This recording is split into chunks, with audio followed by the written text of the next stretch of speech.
Friends, I am Sneha and welcome to my YouTube channel Clear Vision. तो चलिए आज हम बेस्ट फ्लेक्सी कैप फंड के बारे में यहाँ डिस्कशन करेंगे। पहले हम जानेंगे कि फ्लेक्सी कैप फंड होता क्या है।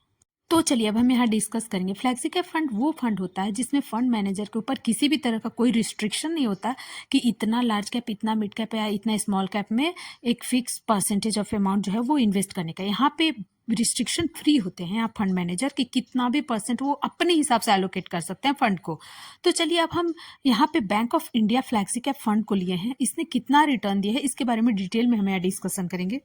तो चलिए इस फंड ने एक साल में ही 52.23% का रिटर्न दिया है और 2 साल में 38.67% का, 3 साल में 22.88% का और सिंस इंसेप्शन में 36.85% का। ये फंड जो है वो जून 2020 से स्टार्ट हुआ और काफ़ी अच्छा खासा रिटर्न बना करके दिया है, तो हम इसके भी अपने पोर्टफोलियो में कंसिडर कर सकते हैं। तो चलिए हम वीडियो में आगे बने रहेंगे, उससे पहले आप लोगों से रिक्वेस्ट है कि मेरे चैनल को सब्सक्राइब करें, लाइक करें और ज़्यादा से ज़्यादा शेयर करें।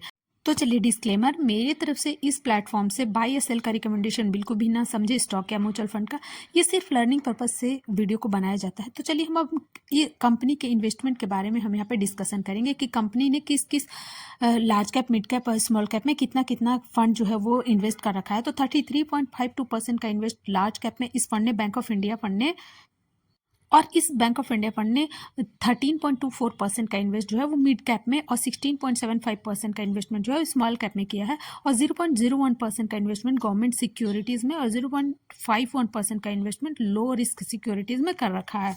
तो चलिए हमने दूसरा यहाँ जो फंड लिया है वो quant flexi cap fund direct plan growth को लिया है, जिसने इस प्लान ने भी बहुत ही अच्छा खासा रिटर्न बना करके दिया है पिछले कुछ सालों में ही। तो इस फंड ने एक साल में 30.56% का रिटर्न, 2 साल में 23.97% का रिटर्न, 3 साल में 19.23% का रिटर्न, 5 साल में 32.07% का रिटर्न और 10 साल में जो है 19.62% का रिटर्न बना करके दिया। यानी कि इस कंपनी का भी परफॉर्मेंस जो है वो काफ़ी अच्छा खासा है, इसने भी अच्छा खासा रिटर्न बना करके दिया। तो चलिए अब हम इसके फंड इन्फॉर्मेशन को देखेंगे। तो चलिए स्कीम एसेट साइज जो है वो 7,513.82 करोड़ का है। वही कैश होल्डिंग भी इस कंपनी के पास अच्छा खासा है। क्वांट फ्लैक्सी कैप फंड के पास 8.76% का, एक्सपेंस रेशियो भी 0.59% का, यानी कि कुछ एक्सपेंस रेशियो होता है हमारे म्यूचुअल फंड में।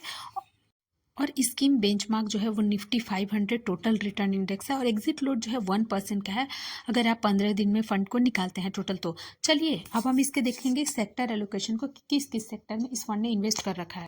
तो इस फंड ने एनर्जी में 20.86%, कंज्यूमर स्टैपल्स में 16.76% का, फाइनेंशियल में 12.61% का, सर्विसेज में 8.30%, ऑटोमोबाइल में 6.59% का और अदर्स में जो है 34.86% का कर रखा है। तो चलिए मेरे चैनल का अगर ये मेरा वीडियो अगर ये अच्छा लगा हो तो ज़्यादा से ज़्यादा शेयर करें, लाइक करें और सब्सक्राइब करें। Thank you.